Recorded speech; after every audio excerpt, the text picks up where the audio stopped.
Hello dear students, स्वागत है आप लोगों का अपने यूट्यूब चैनल ब्रह्मर्षि CIS में। फ्रेंड्स, ये पॉलिटी की क्लास है। पॉलिटी का एक लेक्चर यूट्यूब पर पड़ा हुआ है और उसका लिंक आप लोगों को इसके डिस्क्रिप्शन में मिल जाएगा इस वीडियो के, तो आप लोग उस वीडियो को भी देख लीजिएगा। बीच में फ्रेंड्स कुछ क्लासेस नहीं आ पा रही थी, कुछ स्वास्थ्य अच्छा नहीं था इसलिए, लेकिन अब आप लोगों को डेली क्लासेस मिलती रहेंगी। तो चलिए इस क्लास को हम लोग स्टार्ट करते हैं। फर्स्ट क्लास में हम लोग थोड़ा सा पढ़े थे, इंट्रोडक्शन देखे थे कॉन्स्टिट्यूशन का, इंडियन कॉन्स्टिट्यूशन का, और उसमें हम लोग ये देखे थे कि संविधान, संविधानवाद तथा संवैधानिक नैतिकता।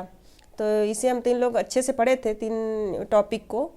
उसी के क्रम में ये हमारा अगला टॉपिक है। आज इसमें हम लोग पढ़े थे संविधान की प्रस्तावना, मतलब प्रीएम्बल ऑफ द कॉन्स्टिट्यूशन। ठीक है, तो इसे हम लोग पढ़ेंगे। इसमें क्या क्या पहलू निहित है, तो सारे पहलुओं को भी हम लोग जानेंगे। तो चलिए इसको हम लोग स्टार्ट करते हैं। सबसे पहले तो ये जानते हैं कि जो हमारा संविधान है, जो इसकी उद्देशिका है, इस प्रस्तावना को कब, इसको कहाँ से लिया गया है, तो इसकी भूमिका को हम लोग समझते हैं। देखिए, पहली बात की प्रस्तावना उसे ही कहते हैं, जैसे कोई भी बुक है, आप लोग किसी भी बुक में देखते होंगे, उसके पहले जो मेन चैप्टर होता है उसको स्टार्ट करने से पहले 4-5 जो पेजेज होते हैं उसमें ऐड होते हैं। जैसे कुछ लेखक के बारे में होते हैं, और कोई लेखक को जैसे धन्यवाद दिया है तो उसका भी एक पेज ऐड कर दिया जाता है कि लेखक के बारे में किसने क्या कहा है। तो इस प्रकार से होता है। उसी के क्रम में आप देखेंगे एक पेज ये मिलता है आप लोगों को, जिसपे ये लिखा रहता है ऊपर प्रस्तावना, या लिखा रहता है दो टुक करके। ठीक है, वो पूरी किताब का समझिए निचोड़ होता है, जो आगे किताब में कहा गया होता है उसी की उसमें झलक होती है, जिसको हम लोग प्रस्तावना या भूमिका कहते हैं।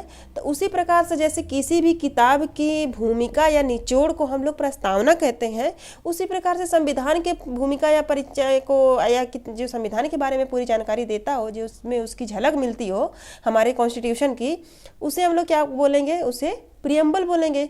तो उसी प्रकार से संविधान के परिचय को हम लोग क्या बोलते हैं, प्रस्तावना बोलते हैं, कहते हैं। इस चीज़ को देखिए उद्देशिका भी कहा जाता है। उद्देशिका इसलिए कहा जाता है कि इसको सबसे फर्स्ट टाइम 13 दिसंबर 1946 को पंडित जवाहरलाल नेहरू द्वारा, ठीक है, इसको उद्देश्य प्रस्ताव के रूप में प्रस्तुत किया गया। इसका नाम उस टाइम क्या था, उद्देश्य प्रस्ताव, और इसी उद्देश्य प्रस्ताव के नाम पर इसका नाम उद्देशिका पड़ा हुआ है, जिसको 22 जनवरी 1947 को स्वीकृति दे दी जाती है। और फिर यही भारतीय संविधान में आगे चलकर प्रस्तावना का शक्ल धारण करता है। यही जो उद्देश्य प्रस्ताव है, यही क्या बन जाता है, प्रस्तावना बन जाता है। ठीक है, तो ये इसकी भूमिका है थोड़ा सा। फिर आगे हम लोग देखिए, ये प्रस्तावना है जो हमारा संविधान है, मेन कॉन्स्टिट्यूशन ऑफ जो इंडिया है, भारत का संविधान, ये ही उसका पेज है। उसमें आप लोग देखेंगे तो पहला पेज ऐसे आप लोगों को मिलेगा, और इसमें बहुत सारी चीज़ें हैं। इसके बारे में अलग अलग विद्वान अलग अलग टिप्पणियाँ की हैं, तो हम लोग ये भी देख लेते हैं कि कौन से विद्वान क्या कहे हैं। देखिए, ये बेवजह नहीं है, ये जो स्टेटमेंट अलग अलग विद्वान लोगों ने दिया है, इसको कभी कभी स्टेटमेंट देकर प्रीलिम्स में पूछ लिया जाता है कि किसने क्या कहा है। नहीं तो अब अगर आप मेंस की राइटिंग कर रहे हैं तो उसमें भी कभी कभी इसको प्रूव करने के लिए स्टेटमेंट को डाला जाता है, और राइटर का नाम भी डाल दिया जाता है। तो इसको हल्का सा हम लोग देख लेंगे, ताकि कहीं भी आए तो हम लोग इसको कर लें। जैसे विभिन्न विद्वान इसको बोले हैं, तो पहले विद्वान है अर्नेस्ट वर्कर। ठीक है, अर्नेस्ट वर्कर है, और ये क्या कहते हैं, इसको संविधान को उद्देशिका क्या है, संविधान की कुंजी है। ठीक है, मतलब की है, जिस प्रकार से एक ताले से पूरा ताला खोल कर एक की से, और कुंजी को पूरे मतलब पूरे घर का आप लोग देख सकते हैं, उसी प्रकार से ये उद्देशिका को भी संविधान की कुंजी मानते हैं। कौन, अर्नेस्ट वर्कर जो हैं। ठीक है, फिर आगे आप देखेंगे KM मुंशी के अनुसार है। KM मुंशी हैं, ये क्या बोलते हैं, ये बोलते हैं जो हमारे संविधान की प्रस्तावना है या उद्देशिका है, ये राजनैतिक राशिफल है। जैसे किसी भी व्यक्ति का राशिफल उद्देश्य उसके बारे में पता लगा सकते हैं, पता क्या लगाया जा सकता है, ऐसी मान्यता है। तो उसी प्रकार से हम प्रस्तावना को देखकर पूरी संविधान का आकलन कर सकते हैं कि हमारे संविधान में आगे किस प्रकार की बातें कही गई है। तो ये बोलते हैं कि यह क्या है, राजनैतिक राशिफल है। फिर आगे आप लोग देखेंगे इसी में NA पालकी वाला, देखिए ये पालकी वालकी वाला जो होते हैं इस प्रकार से, जैसे मिठाई वाला, पालकी वाला, जिसमें वाला सब जुड़ा रहता है, ये स्पेशली गुजरात के लोग होते हैं, ठीक है। तो ये बोलते हैं कि इनका जो स्टेटमेंट है प्रस्तावना के लिए, ये बोलते हैं कि an identity card of Indian constitution, मतलब ये एक प्रकार का आइडेंटिटी कार्ड है, मतलब क्या पहचान पत्र है हमारे भारतीय संविधान का, ठीक है। इनका ये स्टेटमेंट है कि ये पहचान पत्र बोलते हैं कि हम लोग जिस प्रकार से एक आइडेंटिटी कार्ड देखकर किसी की पहचान की जाती है, उसी प्रकार प्रस्तावना को देखकर हम लोग संविधान की पहचान करते हैं।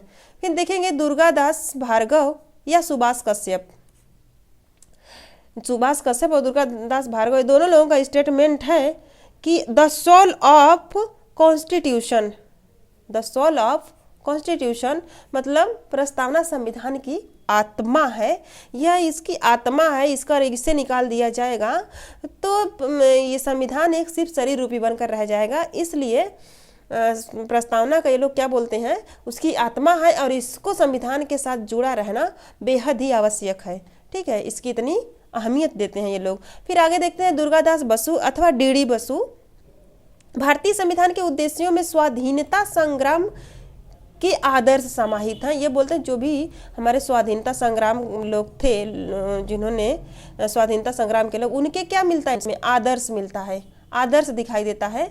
आगे फिर देखेंगे जो हमारे भीमराव अंबेडकर हैं सबसे मेन, ये प्रस्तावना को क्या बोलते हैं, भीमराव अंबेडकर को ये बोलते हैं कि it content the philosophy of the constitution, ठीक है। It content the philosophy of the constitution मतलब प्रस्तावना जो है भारतीय संविधान का दर्शन है, फिलोसफी कहते हैं। आप देखेंगे इसमें अलग अलग प्रकार के आप लोगों को दिखेगा, तो हम लोग दर्शन भी हमारे जो उद्देशिका से हमें क्या क्या मिलता है, सीख मिलती है, और क्या क्या हम लोग उद्देशिका पढ़कर समझ पाते हैं, इसे भी हम लोग अभी थोड़ी देर बाद ही देखेंगे, ठीक है फ्रेंड्स। तो फिलोसफी भी इसमें आती है। उसके बाद देखिए हमारा जो सुप्रीम कोर्ट है, माननीय सर्वोच्च न्यायालय भी इसके बारे में कुछ कहता है, और क्या कहता है कि सुप्रीम कोर्ट ने भारतीय संविधान के बारे में संविधान निर्माताओं के मन मस्तिष्क की कुंजी कहता है, ठीक है, कि हम लोग प्रस्तावना को पढ़कर जो संविधान निर्मात्री लोग थे उनके मन के बारे में हम जान सकते हैं, ठीक है फ्रेंड्स। तो इतने लोग हैं और इतने लोग संविधान के बारे में, संविधान की जो प्रस्तावना है इसके बारे में अलग अलग टिप्पणी करते हैं, अलग अलग अपने अपने मत देते हैं। बहुत बार ये हर जगह क्वेश्चन, जैसे प्रीलिम्स में यहाँ तक कि मेंस में भी अपने उत्तर को आप लोग प्रूव करने के लिए इसको लिख सकते हैं कहीं ना कहीं। तो इसे आप लोग याद रखिए। मैं इतना ज़्यादा फैक्ट नहीं बताती हूँ जो बेवजह हो, जो अनावश्यक हो, जो जितना आवश्यक हो मैं उतना ही बताती हूँ, और जितना पूछा गया है एग्जाम में और पूछे जाने की संभावनाएँ हैं वो बताती हूँ, ठीक है फ्रेंड्स। अब ये देख लेते हैं कि प्रस्तावना किस अधिनियम के तहत इसको जोड़ा गया। तो देखिए भारत शासन अधिनियम 1919, इसमें इसको जिसको मॉन्टेग्यू चेम्सफोर्ड सुधार भी कहा जाता है, इसी अधिनियम के आधार पर प्रस्तावना को संविधान में जोड़ा गया था। और देखिए जो प्रस्तावना हमारी है, जैसे ये प्रस्तावना है, ठीक है, कि हम भारत के लोग, भारत को एक संपूर्ण प्रभुत्व, तो ये जो पूरी प्रस्तावना है, ठीक है, इसको तो हम लोग USA के संविधान से लिए हैं, लेकिन इसकी लिखावट आप लोगों को कुछ विशेष तो लग ही रही होगी। पहले यहाँ से स्टार्ट है, फिर यहाँ बीच से लिया गया है, फिर इसको यहाँ से किया गया है इस तरह से। तो इसकी लिखावट कुछ विशेष है ना, इसकी लेखन शैली कुछ अलग प्रकार की है। तो जो उसकी लेखन शैली है फ्रेंड्स, लेखन शैली कभी कभी बहुत ज़्यादा कन्फ्यूजन हो जाती है स्टूडेंट्स को। तो इसको ऑस्ट्रेलिया के संविधान से लिया गया है, इसको ऑस्ट्रेलिया के संविधान से लिया गया है। तो कभी कभी हम लोगों को पूछ लेता है लेखन शैली, प्रस्तावना की लेखन शैली कहाँ से लिया गया है, तो हम लोग इसको US से ही समझ लेते हैं। तो USA से हमारी प्रस्तावना ली गई है, जबकि इसकी लेखन शैली कहाँ से लिया गया है, ऑस्ट्रेलिया के संविधान से लिया गया है। तो इसके फ़र्क को आप लोग ध्यान रखिएगा। छोटे छोटे फ़र्क ही, छोटी छोटी चीज़ें ही बहुत बड़ी गलती कभी कभी करवा देती है, एक एक नंबर की एक एक नंबर की मार होती है एग्जाम में, और एक नंबर की अहमियत तब पता चलती है फ्रेंड्स जब एक नंबर से ही कोई व्यक्ति फेल हो जाता है या सिलेक्शन से बाहर हो जाता है। तो इसको आप लोग थोड़ा सा देखिएगा कि प्रस्तावना को अमेरिका के संविधान से लिया गया है और इसके जो लेखन शैली को ऑस्ट्रेलिया के संविधान से लिया गया है। 2 फैक्ट आप लोग याद रखिएगा। फिर आगे देखेंगे, यहाँ तक तो देखिए अलग अलग टिप्पणी थी, ठीक है, किसने क्या कहा। यहाँ से थोड़ा सा अलग आएगा टॉपिक और यहाँ से हम लोग थोड़ा सा इस पे भारतीय संविधान की प्रस्तावना पे आधारित थोड़ी सी प्रश्नोत्तरी देखेंगे, जो कि मैंने आपको देखिए बताया है कि मेरी जो स्टडी है पढ़ाने का टीचिंग जो मेथड है उसका वो हमारा मेंस टू प्रीलिम्स है, मेंस टू प्रीलिम्स है। ठीक है फ्रेंड्स, तो आप लोग इसको देखिएगा, इसलिए क्वेश्चन को सॉल्व कराना मेरे लिए बहुत ही आवश्यक है और जितना भी संभावित प्रश्न है उसे भी देना मुझे लगता है कि जहाँ सही है, क्योंकि क्वेश्चन यहाँ पे हमारा जो उद्देश्य है, हमारा जो अप्रोच है एग्जाम को फाइट करना है, न कि बहुत ज़्यादा विशेषज्ञता हासिल करनी है। तो आप लोग इसको ध्यान दीजिएगा। तो चलिए हम लोग थोड़ा सा क्वेश्चन देख लेते हैं या फेसर देख लेते हैं, पहलू अलग अलग, और किस प्रकार से हम लोग पढ़ेंगे। देखिए जिस प्रकार से मैं क्वेश्चन रखती हूँ उसी उद्देश्य से, उसी अप्रोच से मैं आगे टॉपिक को भी डील करूँगी। ठीक है फ्रेंड्स, तो देखिए जैसे ये पहला फेसेट, पहला पहलू है कि संविधान की उद्देशिका की प्रकृति क्या है। देखिए प्रकृति हम लोग पढ़ेंगे, अब इसी को लिख दें क्या है, तो क्वेश्चन बन गया ना इसमें टैग जोड़ते हुए। तो इसी प्रकार से क्वेश्चन भी बनेंगे। दूसरा फेसेट है कि उद्देशिका संविधान का हिस्सा है या नहीं। तीसरा है भारतीय संविधान में उद्देशिका की संशोधनीयता, मतलब इसमें हम लोग ये देखेंगे कि उद्देशिका में संशोधन किया जा सकता है या नहीं, उद्देशिका संविधान का अंग है या नहीं है। इसे भी बहुत अच्छे तरीके से हम लोग डिस्कशन करते हुए समझेंगे। बहुत ही यहाँ पे आप लोगों का कंसेप्ट क्लियर हो जाएगा और यहाँ पे बिल्कुल आप लोगों को घबराने की ज़रूरत नहीं है। बस इत्मीनान से इस पूरी वीडियो को बिना स्किप किए हुए आप लोग प्लीज़ इसको देखिएगा और विश्वास करिएगा कि यहाँ से कोई भी क्वेश्चन, चाहे वो प्रीलिम्स के हो या मेंस के हो, एक भी क्वेश्चन फ्रेंड्स बाहर नहीं जाएंगे। मैं कोशिश करती हूँ कि प्रीलिम्स और मेंस दोनों के क्वेश्चन यहाँ पे सॉल्व करा दूँ। प्रीलिम्स के भी क्वेश्चन अभी मैं नहीं करा रही हूँ, सिर्फ मेंस के करा रही हूँ। लेकिन अभी जैसे कि जो मैं टॉपिक पढ़ा रही हूँ वो मेंस ओरिएंटेड ज़्यादा है, प्रीलिम्स ओरिएंटेड थोड़ा कम है। तो जैसे मैं आगे बढ़ूँगी प्रीलिम्स के भी क्वेश्चन यहाँ पर आप लोगों को करा दूँगी। ठीक है फ्रेंड्स, आगे देखिए इस उद्देशिका हमें क्या बतलाती है, मतलब उद्देशिका को पढ़ने से हमें क्या किन किन चीज़ों के बारे में पता चलता है, इसे हम लोग देखेंगे। भारतीय संविधान के दर्शन भी देखेंगे जो उद्देशिका में निहित है, और भारतीय संविधान में निहित आकांक्षाओं से संबंधित प्रावधान भी देखा जाएगा। आकांक्षाओं देखिए इसमें 2 प्रकार की हैं, जैसे आदर्श भी है, आकांक्षा भी है। तो आदर्श के रास्ते पर चलते हुए हम लोग आकांक्षा की प्राप्ति करना है। ठीक है, और आप लोगों को मालूम है कि जो हमारी प्रस्तावना है या हमारा संविधान है वो भविष्योन्मुखी है। जो कुछ भी उसमें लिखा गया है वो क्या है, भविष्योन्मुखी है, क्योंकि उसमें के लिए शब्द जोड़ा गया है। तो इसलिए उसको ये दिया है कि वो दिन प्रतिदिन, नित्य प्रतिदिन उस चीज़ को प्राप्त करने की कोशिश की जाएगी। ठीक है, आदर्श जो होता है फ्रेंड्स, किसी भी चीज़ को, आदर्श को रियल में धरातल पे उतारना संभव नहीं होता है, तो पाने की कोशिश जरूर की जा सकती है। तो इस प्रकार की चीज़ें हमारे प्रस्तावना में आप लोगों को देखेंगे, हमारे भारतीय संविधान की प्रस्तावना में। फिर 7वां फेसेट जो है फ्रेंड्स, संपूर्ण प्रभुत्व संपन्न समाजवादी पंथ निरपेक्ष लोकतंत्रात्मक गणराज्य का तात्पर्य क्या है। देखिए यहाँ से क्वेश्चन भी आया था, इस साल नहीं पिछले साल आया था शायद। गणराज्य के बारे लेकर पूछा था कि गणराज्य के साथ जितनी विशेषण जुड़े हुए हैं उसको हम लोग हल करें, मतलब उसके सहित व्याख्या करना था। तो उसके विशेषण क्या है, देखिए उसके विशेषण क्या है, विशेषण तो यही है ना, संपूर्ण है, प्रभुत्व संपन्न है, समाजवादी है, पंथ निरपेक्ष है, लोकतंत्रम है। मतलब हमारा कैसा गणराज्य है, लोकतंत्रात्मक गणराज्य है। कोई पूछेगा कैसा गणराज्य है, पंथ निरपेक्ष गणराज्य है। तो ये इसी को मतलब हम लोग देखेंगे बहुत अच्छे से, क्वेश्चन पे यहाँ पे पूछता भी है, तो इसको भी हम लोग देखेंगे। जैसे कि चलिए जब इस टॉपिक को हम पढ़ेंगे तब इसके बारे में अच्छे से डिस्कस करेंगे। यहाँ पे हम लोग सिर्फ क्वेश्चन देख लेते हैं। आगे देखिए धर्मनिरपेक्षता और पंथ निरपेक्षता में विभेद। देखिए यहाँ से हमेशा दूसरे तीसरे साल क्वेश्चन आता है यूपीएससी मेंस में, और क्वेश्चन को सिर्फ घुमा घुमा कर पूछता है। तो आप लोग इसके कंसेप्ट को पढ़ लेंगे तो एक क्वेश्चन नहीं तो 2 क्वेश्चन आप लोगों को जरूर मिलेगा सिर्फ इसी लाइन से, पंथ निरपेक्षता और धर्म निरपेक्षता से, ठीक है। और भारत तथा पश्चिमी जगत में पाई जाने वाली पंथ निरपेक्षता कैसे एक दूसरे से भिन्न है, देखिए ये इसी साल क्वेश्चन पूछा था, ठीक है। ये जो क्वेश्चन है इसी साल पूछा था, 2019 के मेंस में पूछा था। आप लोग क्वेश्चन उठा पूछे, फ्रांस के बारे में, फ्रांस को लेकर पूछा था। और भारत में लोकतांत्रिक समाजवाद है, वर्णन कीजिए। ये भी देखिए बहुत अच्छा क्वेश्चन है, बहुत अच्छा फेसेट है, इसे भी हम लोग अच्छे से पढ़ेंगे। इसमें हम लोग समाजवाद बनाम साम्यवाद पढ़ेंगे, मार्क्स के बारे में पढ़ेंगे, थोड़ा सा देखेंगे मार्क्स ने जो थ्योरी दी थी उसका नाम क्या था, समाजवाद। तो समाजवाद और साम्यवाद में क्या अंतर है ये देखा जाएगा। स्पेशली एक ही चीज़ है, लेकिन थोड़ा साम्यवाद कट्टरता को अपनाता है और जो समाजवाद है वो लोकतांत्रिक तरीके से समतामूलक समाज की स्थापना करना चाहता है। हालांकि दोनों का उद्देश्य एक ही है, समतामूलक समाज की स्थापना करना ही है, ठीक है फ्रेंड्स। तो इसको हम लोग देखा जाएगा। इसके बाद देखिए वैश्वीकरण के पश्चात समाजवाद का पहिया पूंजीवाद की तरफ घूमने लगा। आप इस बात से कहाँ तक सहमत है? देखिए जो वैश्वीकरण है, आप देखेंगे 1991 में न्यू इकोनॉमिक पॉलिसी की गठन होता है, तो यहाँ से पूंजीवाद को अपनाया जाता है। इसको क्यों ऐसा क्या होता है इसे भी ऐसे देखा जाएगा।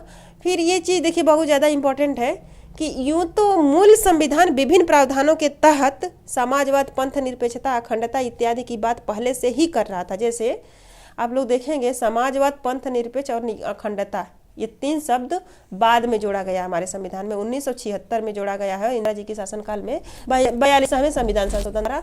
और आप लोग देखिए फ्रेंड्स, ये क्वेश्चन इतनी बार पूछा है स्टेट PSC में, तो कितनी बार रिपीट किया है इस क्वेश्चन को, और मतलब UPSC में भी पूछता है। तो यहाँ से बहुत ज़्यादा क्वेश्चन आएंगे, ठीक है, और आते रहते हैं, तो इसको बाद में जोड़ा जाता है।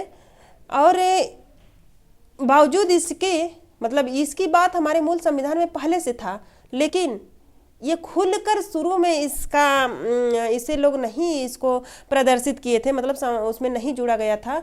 इसमें क्यों इस प्रावधानों को काफ़ी बाद में क्यों जोड़ा गया, इसके कारण पूछ रहा है, ठीक है, इसके कारण बताना है। तो इसको हम लोग देखेंगे फ्रेंड्स कि क्यों नहीं जोड़ा गया और क्यों ऐसा किया गया, तो इसे हम लोग अच्छे से देखा जाएगा, ठीक है। इसके बाद देखिए यहाँ से हम लोग प्रस्तावना की प्रकृति को देखा जाता है। तो देखिए इसकी प्रकृति क्या है ये हम लोग देखेंगे। तो देखिए वैधानिक संविधान, भारतीय संविधान की प्रस्तावना निस्संदेह संविधान में वर्णित विभिन्न उपबंधों का आईना है। मतलब जो भी जो उद्देशिका है, जो भी संविधान में उपबंध है, आप लोग प्रस्तावना पढ़ेंगे तभी ये पता चल जाएगा कि आगे क्या लिखा गया। मतलब एक प्रकार का दर्पण है, बावजूद इसकी अपनी कोई भी वैधानिकता नहीं है। देखिए वैधानिकता का मतलब ये है कि ये वाद योग्य नहीं है।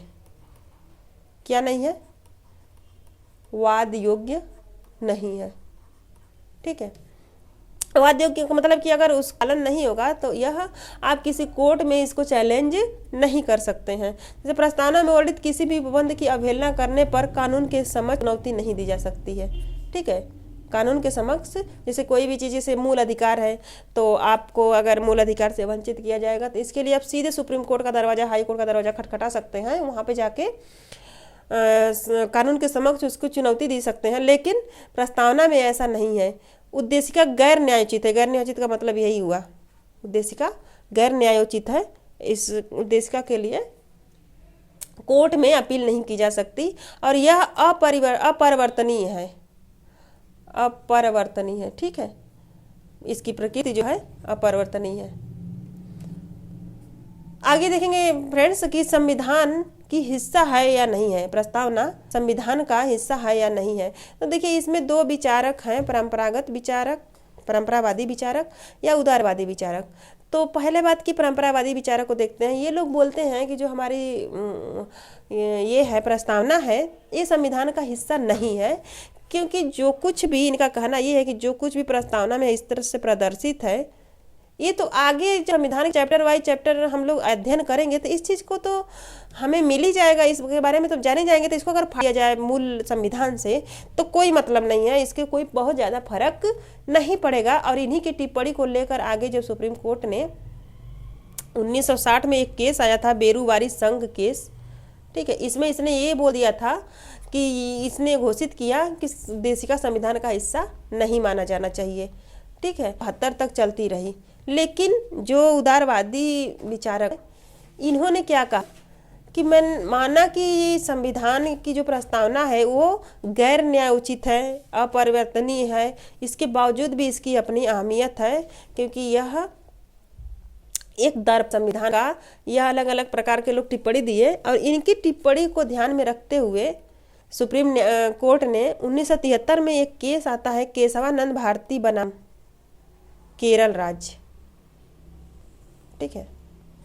इसमें सीधे सुप्रीम कोर्ट जो बेरुबारी संघ केस में 1960 में जो उसने दिया रहता है अपना निर्णय कि जो वो है संविधान की प्रस्तावना है संविधान का हिस्सा नहीं है या उसका अंग नहीं है, उसको जस्ट बदल कर यहाँ पे उदारवादियों के चिंतन के विरोध के पर यहाँ बोल देता है कि नहीं, जो प्रस्तावना है वो संविधान का हिस्सा है। और वर्तमान में भी फ्रेंड्स अगर ये क्वेश्चन पूछा जाए तो आप लोग बिल्कुल यस, ये क्या है, इसका अभिन्न हिस्सा है, अभिन्न हिस्सा है प्रस्तावना, ठीक है।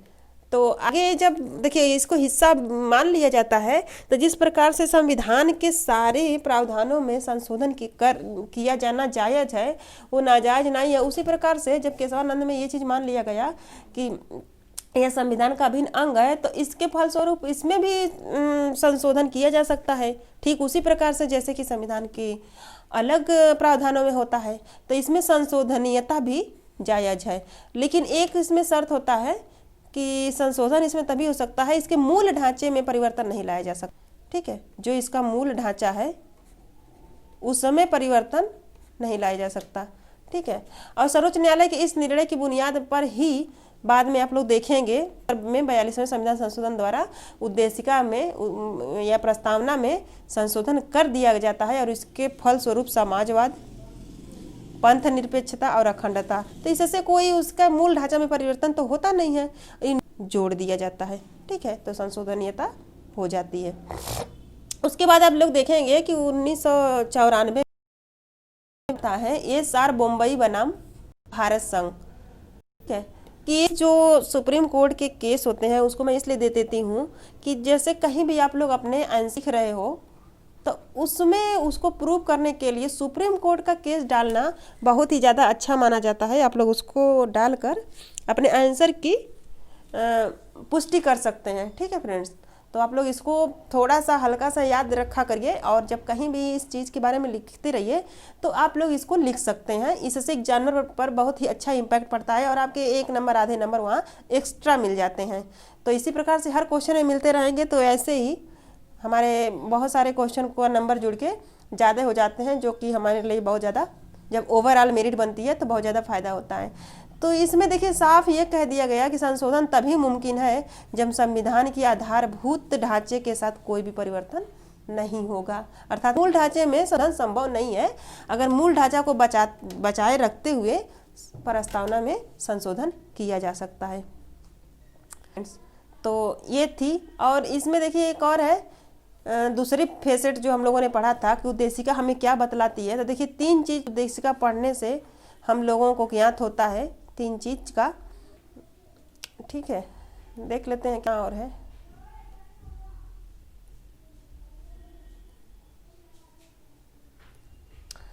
तीन चीज का ज्ञात होता है। इसमें पहला तो ये होता है कि जो उद्देशिका है इसे पढ़ने के बाद हमें ये पता चलता है कि हमारे देश में सर्वोच्च संप्रभुता जो है किसमें निहित है, ठीक है। हमारे देश में सर्वोच्च में निहित, जैसे हम लोग बोलते हैं कि हम भारत के लोग, ठीक है। उसी प्रकार से भारत के संविधान अपने वैधानिक स्वरूप को कब प्राप्त किया, तो इसमें जैसे कोई भी लिखित जो संविधान होता है उसमें ये लिखा जरूर रहता है कि हमारे संविधान इस दिशा को प्राप्त किया